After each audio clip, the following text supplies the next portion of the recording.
सद्गुरू आज अतिशय व्यापक असा विषय आपल्यासमोर मांडत आहे. ते म्हणतात हे जीवन एक स्पंदन आहे. स्पंदन म्हणजे कंपन की या सृष्टीमध्ये जो सर्वात छोटा कण आहे, इलेक्ट्रॉन, प्रोटॉन आणि न्यूट्रॉनच्याही पलीकडे, ज्याच्यापासून प्रोटॉन, इलेक्ट्रॉन्स, न्यूट्रॉन्स बनलेले तो कण म्हणजे गॉड पार्टिकल. हा गॉड पार्टिकल सुद्धा एक स्पंदन आहे. जसा परमेश्वर संपूर्ण ब्रह्मांडामध्ये व्यापलेला आहे अशी काय धारणा आहे, तसं तो कण सुद्धा सर्व प्रकारच्या मूलद्रव्यांमध्ये, सर्व प्रकारच्या जीवांमध्ये, अणु, रेणू, पेशी सर्वांमध्ये तो उपस्थित आहे. म्हणून त्याला गॉड पार्टिकल म्हणतात. आणि त्याच्या पलीकडे काहीच अस्तित्व नाही. मग तो स्वतः एक स्पंदन आहे. जेवढं तुम्ही या स्पंदनांच्या बाबतीमध्ये जागृत राहाल, तेवढं तुम्ही प्रकृतीच्या आणि या अस्तित्वाच्या सोबत राहाल. म्हणजे स्पंदन जे आहे ते स्पंदन तुमचं ज्यावेळेस या प्रकृतीबरोबर जोडलं जातं, ती प्रकृती तुमच्यासोबत काम करते. प्रत्येक अस्तित्वातल्या गोष्टीला स्पंदन आहे. तिची निर्मिती स्पंदनामधून आहे. स्पंदनांचा संबंध तुमच्या जीवनाशी आहे. या ईश्वरीय शक्तीची स्वतःची स्पंदन आहे. त्या शक्तीबरोबर तुम्ही जर त्या फ्रिक्वेन्सीमध्ये जर तुम्ही कंप पावायला लागलात, त्याच्याबरोबर तुम्ही स्वतःला एकरूप केलं, तर तुमच्यामध्ये नाद ब्रह्म तयार होतं. मला सांगा, जीवन एक स्पंदन आहे, तर विचार सुद्धा एक काय स्पंदन आहे. तुम्ही जर प्रचंड तीव्रतेने एखादा विचार जरी डोक्यामध्ये आणला आणि तो स्थिर केला, तो विचार जर तुम्ही स्थिरावला, त्याच्यावर तुम्ही एकाग्र झाला आणि त्याची स्पंदनं, त्याची फ्रिक्वेन्सी तुम्ही जर निर्माण केली, त्या विचाराला साक्षात प्रगट व्हावं लागतं. की तुमच्यामध्ये तुम्ही असे विचार निर्माण केले पाहिजे शक्तिशाली, जे तुम्हाला हवे, आणि ते असे बाहेर पडू दिले पाहिजे सतत सतत. आपण जीवनामध्ये कल्याणकारी विचार, सकारात्मक विचार असा पकडला पाहिजे. प्रत्येकाने आपल्या जीवनामध्ये सर्वश्रेष्ठ निर्माण करण्यासाठी सुरुवात केली पाहिजे.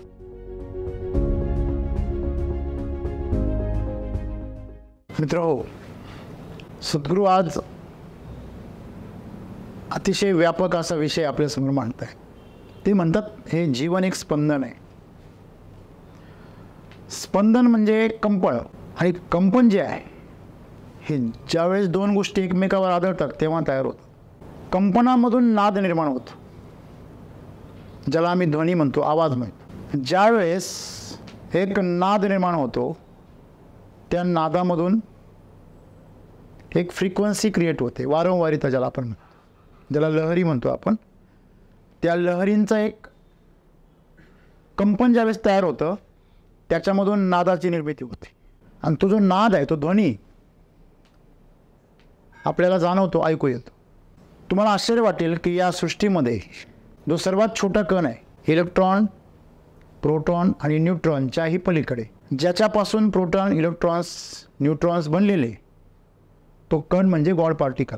हा गॉड पार्टिकल सुद्धा एक स्पंदन आहे. वाटताना तो कण वाटतो, पण जेव्हा त्याचा फोटो काढला जातो, तो तात्काळ त्याचा बिहेवियर चेंज करतो. त्याला कळतं माझा फोटो काढला जातोय, आणि तो स्पंदित होतो.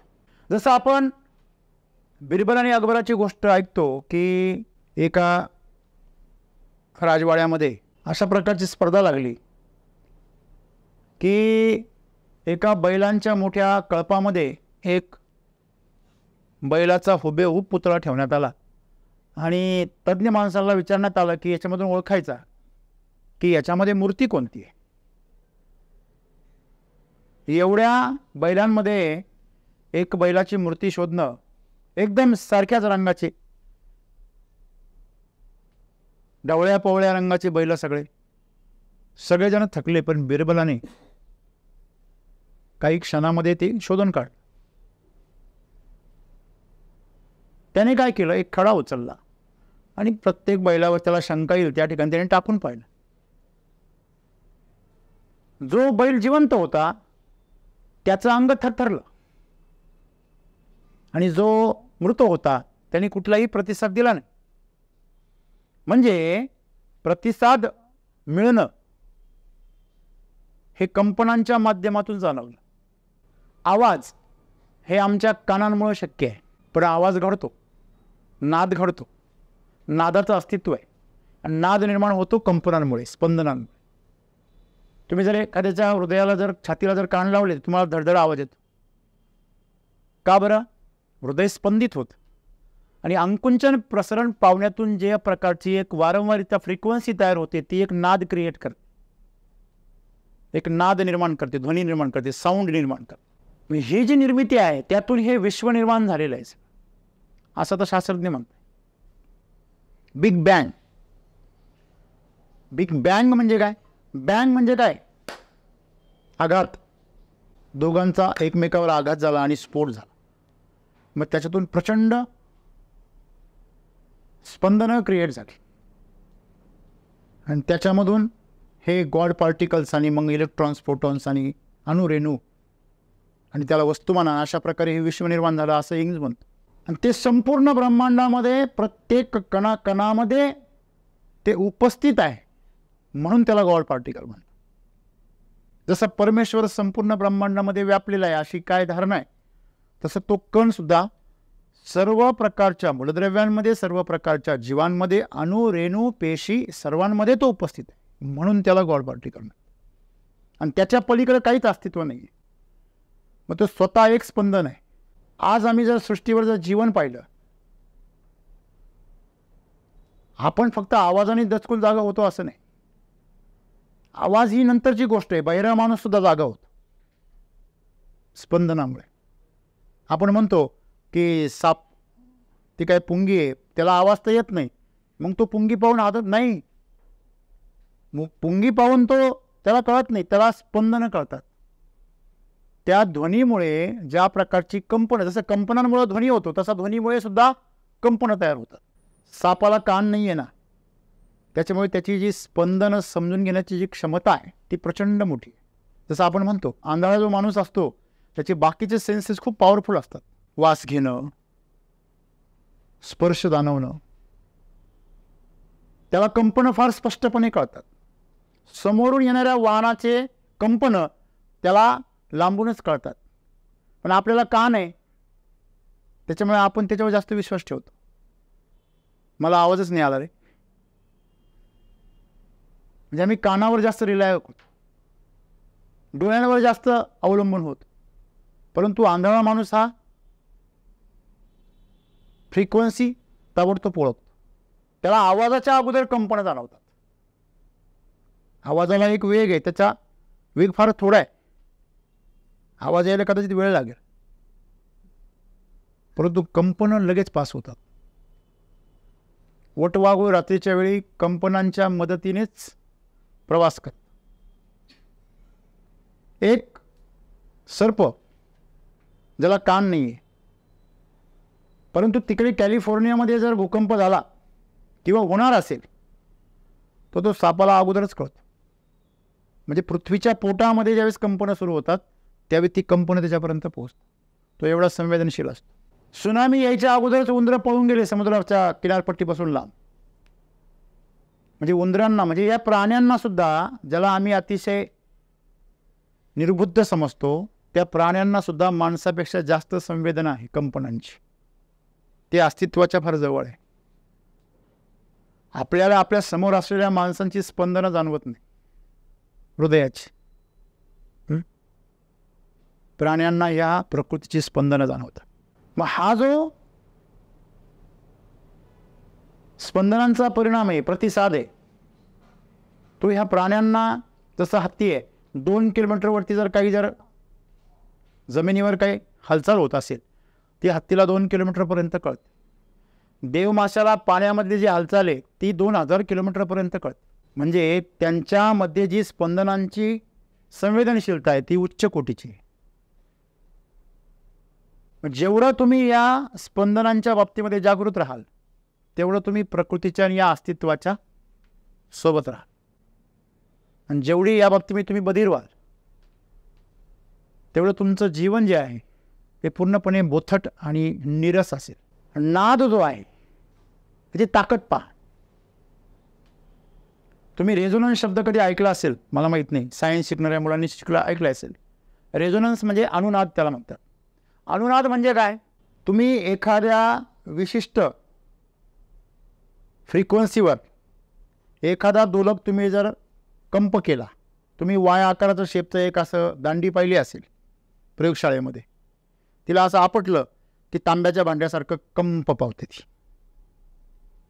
पण त्याची जी फ्रिक्वेन्सी आहे त्याच फ्रिक्वेन्सीचा जर दुसरा जर त्याच्या समोर जर तुम्ही जर दोलक ठेवला तर त्याला स्पर्शही न करता तुम्ही याची फ्रिक्वेन्सी जास्त ठेवली किंवा कमी ठेवली तर त्याला काहीच फरक पडत नाही.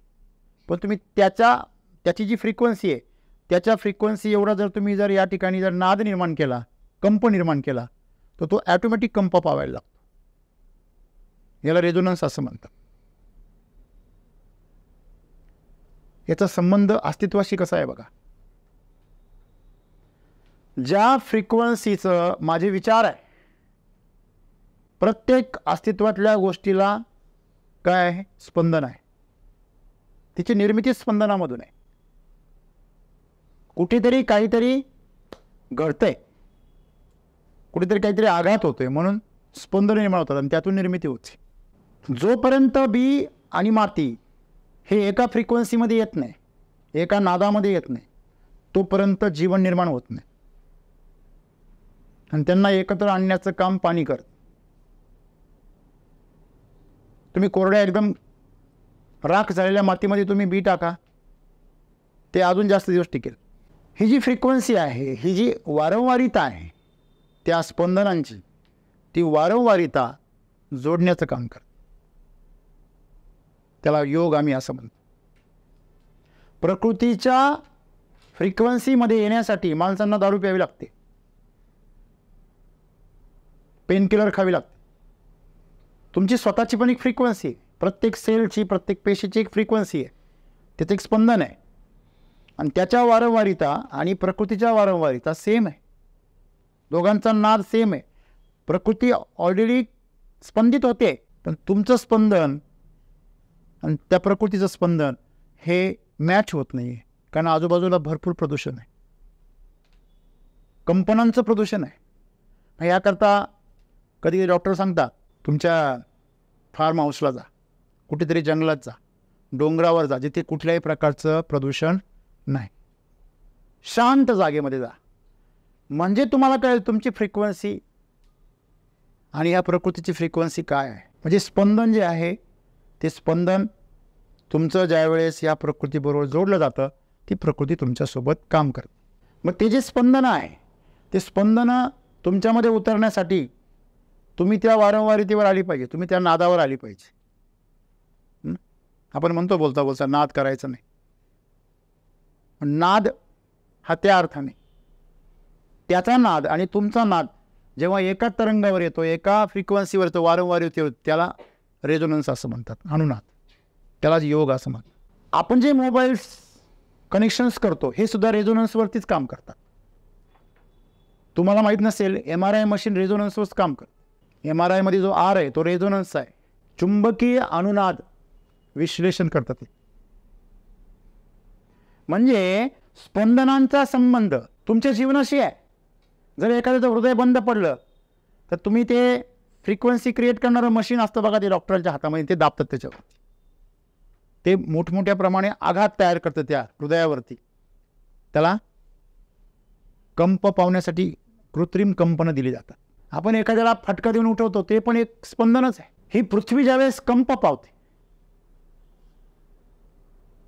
ज्याला आम्ही भूकंप असं म्हणतो, काय होतं बरं? तिनं जर कंप पावली तर काय होतं? राग येणे हा पण एक काय रेझोनन्सच आहे, एक नाद आहे, अनुनाद आहे. समोरच्याचा जेवढी फ्रिक्वेन्सी आहे तेवढ्या फ्रिक्वेन्सीवर हा पोहोचतो, आपोआप पोहोचतो. कधीला राग न येणारा माणसाला राग येतो. प्रेमात पडणं हे पण एक नादच आहे, रेझोनन्सच आहे, स्पंदनच आहे. माणसाची भीतीने पण धडधड होते आणि प्रेमात पण धडधड होते आणि रागात पण धडधड होते. या जीवनाचा स्पंदनांशी किती जवळचा संबंध आहे हे सद्गुरू आज आम्हाला सांगतात. अगदी परमेश्वराचा संबंध सुद्धा याच्याशी आहे, नादाशी आहे. जर तुमचा ध्वनी, तुमची स्पंदनं जर या परमात्म्याच्या स्पंदनाशी जोडली तर त्याला नाद ब्रह्म असं म्हणतात. तुम्ही नाद ब्रह्म शब्द ऐकला असेल. म्हणजे परमेश्वराचाही स्वतःचा एक काय आहे, स्पंदन आहे त्याची स्वतःची. या ईश्वरीय शक्तीची स्वतःची स्पंदन आहे. त्या शक्तीबरोबर तुम्ही जर त्या फ्रिक्वेन्सीमध्ये जर तुम्ही कंप पावायला लागलात, त्याच्याबरोबर तुम्ही स्वतःला एकरूप केलं, तर तुमच्यामध्ये नाद ब्रह्म तयार होतं.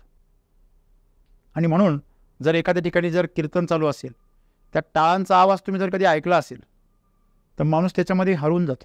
भगवान श्रीकृष्ण बासुरी तून स्वर काढायचे आणि आजूबाजूला सगळ्या गाया, त्यांना कधी गाया हुसकून आणायला लागत नव्हत्या, ते स्वतःहून गोळा व्हायचे. जेव्हा नागिन सिनेमा चालू होता त्यावेळेस थिएटरमध्ये नाग जमा व्हायचे. म्हणजे तेव्हा होते शहरामध्ये. लोक आता म्हणतील आता का बरं नाही होत, तर नाही जे तिकडून. म्हणजे हा जो नाद आहे हा त्या प्राण्यांवर किती परिणाम करतो. आज आपण ऐकलं असेल की काही लोक गोठ्यामध्ये सुंदर क्लासिकल म्युझिक्स लावतात. शेतामध्ये पण असे प्रयोग झाले की पिकांवर त्या ध्वनीचा परिणाम होतो, स्पंदनांचा परिणाम होतो. पॉझिटिव्ह इफेक्ट होतो आणि निगेटिव्ह इफेक्ट पण होतो. ब्रेक डान्स लावा तुम्ही, पॉप म्युझिक, लवकर करपा येईल तुमच्या पिकावर. गायींचं दूध आटून जाईल, मस्टॅटिस होईल, डायरेक्ट दही बाहेर येईल. सांगण्याचं तात्पर्य हे जीवन एक स्पंदन आहे. हे अस्तित्वच एक पूर्ण स्पंदन आहे. कारण जो अणुरेणू आहे तो सुद्धा स्पंदितच होतोय, तो स्पंदन क्रिएट करतोय. मग मला सांगा, जीवन एक स्पंदन आहे तर विचार सुद्धा एक काय स्पंदन आहे. मग जर विचार तुमच्या मनामध्ये, तुम्हाला अनुभव आहे, जेव्हा आपण एखाद्या रस्त्याने जातो आणि अचानक एखादं अनोळखी कुत्रं समोर येतो, ते शांत उभं असतं बिचारं, पण आपल्या मनामध्ये अशांती निर्माण होते अचानक. आपण कल्पनांच्या जगामध्ये ते आपल्याजवळ धावून येतं आणि आपला पाय पण तोडतं, इथपर्यंत कल्पना करतो. ते कुठं कुठं धरेल काही कल्पना नाही. आणि मग अशा भावना आणि अशा प्रकारचे विचार जेव्हा क्रिएट होतात त्याची स्पंदनं त्याच्यापर्यंत पोहोचतात आणि मग तो रिॲक्ट होतो. सर्वात खतरनाक प्राणी, हिंस्र प्राणी सुद्धा माणसाच्या अवतीभोवती खेळताना तुम्ही अनेक वेळा पाहिले. हिंस्र प्राणी सोडा, मगर, अस्वल यांना पाळणारी माणसं पाहिली, तुम्ही पाहिले असेल अनेक. संबंध जो आहे तो तुमच्यामध्ये स्पंदनं कुठल्या प्रकारची, तुमचे विचारांची स्पंदनं कोणती. मग सद्गुरू आम्हाला सांगता की संपूर्ण अस्तित्व एक स्पंदन आहे. तुमचे विचार आणि भावना सुद्धा स्पंदनच आहे. मग तुम्ही ती स्पंदनं, तो विचार किती शक्तीने निर्माण करता त्यावर ते प्रत्यक्षामध्ये रूप प्रगट करतात. तुम्ही जर प्रचंड तीव्रतेने एखादा विचार जरी डोक्यामध्ये आणला आणि तो स्थिर केला, तो विचार जर तुम्ही स्थिरावला, त्याच्यावर तुम्ही एकाग्र झालात आणि त्याची स्पंदनं, त्याची फ्रिक्वेन्सी तुम्ही जर निर्माण केली, त्या विचाराला साक्षात प्रगट व्हावं लागतं. त्यालाच जो जे वांछिला तो ते लाहो असं ज्ञानेश्वरांनी म्हटलेलं आहे. यालाच वामनराव पै म्हणतात, तूच आहे तुझ्या जीवनाचा शिल्पकार. जागा असलेला माणूस स्वतःचा शिल्पकार असतो. बाकी झोपेतला कायम कल्पकारच असतो, तो कायम कल्पनेतच असतो. काही काही उठल्यानंतर सुद्धा झोपेतच असतात. थोडक्यात आपण जे विचार करतो तशाच विचारांची स्पंदनं क्रिएट करणारा जो व्यक्ती आहे तो आपल्याला आपलासा वाटतो. आपण म्हणतो ना, त्याच्याने माझे विचार जुळताना, हा म्हणून त्याच्याने माझ्या भावना जुळतात, आहे की नाही, म्हणून संभावना तयार होता. बरोबर आहे की नाही. हां, असं आहे. हे शब्द असे सुंदर आहे. आणि म्हणून ज्याप्रमाणे आपण आपल्या आतमध्ये विचारांची स्पंदनं, भावनांची स्पंदनं तयार करतो त्याचप्रमाणे तुमचं जीवन घडतं असं सद्गुरू म्हणत आहे. मग आता मला सांगा, एवढं सायन्स आता उलगडून त्यांनी आपल्याला सांगितलं की ते जे अणुरेणू आहे ते सुद्धा त्यांचं आचरण, त्यांची वर्तणूक बदलतात. कशामुळे? तुमच्यामुळे. एवढे शक्तिशाली स्पंदनं तयार करण्याची ताकद माणसामध्ये आहे. म्हणून तर माणसाचा ईश्वर म्हणजे काय हो? ईश्वर या सृष्टीचं नियंता आहे. या सृष्टीचं नियामक, तिचं नियोजन आणि तिची नियती हा ईश्वर ठरवतो असं आपण म्हणतो. बरोबर आहे. आणि ती शक्ती जर तुमच्यामध्ये निर्माण झाली तर तुम्ही पण ईश्वरच झालात ना.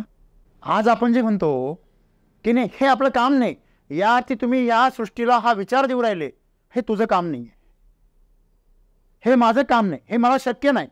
याप्रमाणे नकारात्मक स्पंदनं आणि सकारात्मक स्पंदनं या दोन्हीही शक्यता तुमच्यासमोर उपलब्ध आहे. तुम्ही कुठली शक्यता निवडाल हे तुमच्यावर आहे. म्हणून सद्गुरू असं म्हणता की तुमच्यामध्ये तुम्ही असे विचार निर्माण केले पाहिजे शक्तिशाली, जे तुम्हाला हवे, आणि ते असे बाहेर पडू दिले पाहिजे सतत सतत. तुम्ही जर समजा एखाद्या मुख्यमंत्र्याचे पुत्र आहे किंवा पुत्री आहात, एखाद्या पंतप्रधानाचे तुम्ही पुत्र पुत्री आहात, तुम्ही सकाळी म्हणले मला डॉक्टर व्हायचं आणि दुपारी म्हणले मला इंजिनियर व्हायचं आणि संध्याकाळी म्हटले मला वकील व्हायचं, तर तो सुद्धा कानामागे देईल. काय बावळा आहे का काय? तुला काय व्हायचं नेमकी ठरव. तर मग ह्या सृष्टीमध्ये प्रचंड शक्ती आहे, या अस्तित्वामध्ये प्रचंड शक्ती आहे. मुख्यमंत्री प्रधानमंत्री त्याच्यापुढे फार तोकळे आहे, त्यांचं पण अस्तित्व तेच ठरवतात. अशी शक्ती तुमच्या आतमध्ये आहे, प्रत्येकामध्ये आहे. फक्त त्या शक्तीला जागृत करणं आणि त्याच्यावर स्थिर राहणं हे आमचं काम. आम्ही करत नाही. आपली अवस्था त्या लहानग्या मुलासारखी आहे जो रोज आंब्याची कोळी उकळून पाहतो मूड आला की नाही, आणि दररोज त्याला पुरतो आणि दररोज पाणी घालतो. तुम्हाला वाट बघावी लागेल. तुम्ही आंब्याची बाग लावली आणि 3 महिन्यामध्ये त्याला आंबे बघायला लागले तर नाही सांगणार.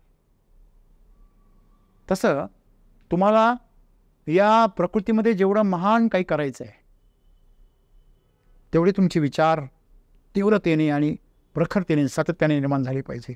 एकच विचार. कोणीतरी असं म्हटलं की तुमच्या घरामध्ये 1000चा आकडा लिहा. बघा विचारामध्ये काय ताकद असते. एक विचार मांडा, काय मला जीवनामध्ये यशस्वी व्हायचं आहे. तुम्ही जे काही काम करत आहात आत्ता, जे काही करत आहात, 1000चा आकडा लिहा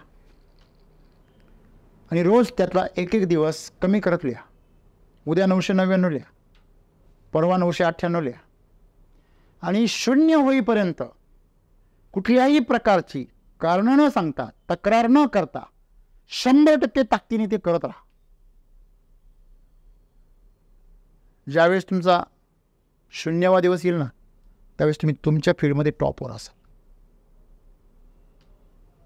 ही ताकद आहे. फ्रिक्वेन्सीमध्ये, स्पंदनांमध्ये ताकद आहे, पण त्याची फ्रिक्वेन्सी सस्टेन झाली पाहिजे. त्याची वारंवारिता सातत्याने टिकली पाहिजे.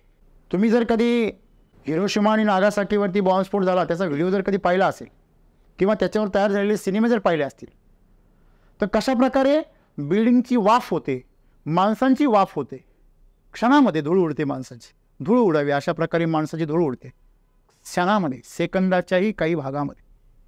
त्याचं कारण काय? तीव्रता. बॉम्बस्फोट काय? एक अणू दुसऱ्या अणूवर काय करतो? आदळतो आणि काय क्रिएट होतात? स्पंदनं. त्या स्पंदनांमुळे इतर अणू एकमेकावर आपटतात. जसं फटाक्याच्या दुकानाला कशी आग लागते, एक फटाका दुसऱ्या फटाक्याला पेटवतो, दुसरा तिसऱ्याला, तिसरा चौथ्याला, असं करत करत त्याचं मल्टीलेअर ब्लास्टिंग सुरू होतं. तसंच आहे जीवनामध्ये. विचार जे आहे, तुम्ही मगाशी कोणीतरी मांडलं की एक सरांनी एक विचार मांडला आणि त्या विचाराचा आज काय वादळ तयार झालं. मी एक शेतकऱ्याचं बुद्धी आहे ती स्पंदित केली असेल, त्याचे विचार स्पंदित केले, तो विचार त्या फ्रिक्वेन्सीने तयार होणारे त्यांनी 4 शेतकरी केले. असं करत करत हे वादळ तयार झालं. मग जेव्हा ते एका विचाराच्या फ्रिक्वेन्सीला आले, ती माझ्या विचारांची तीव्रता काय होत गेली? वाढली. निवडणूक आहे, लोक काय करताय? विचार मांडताय.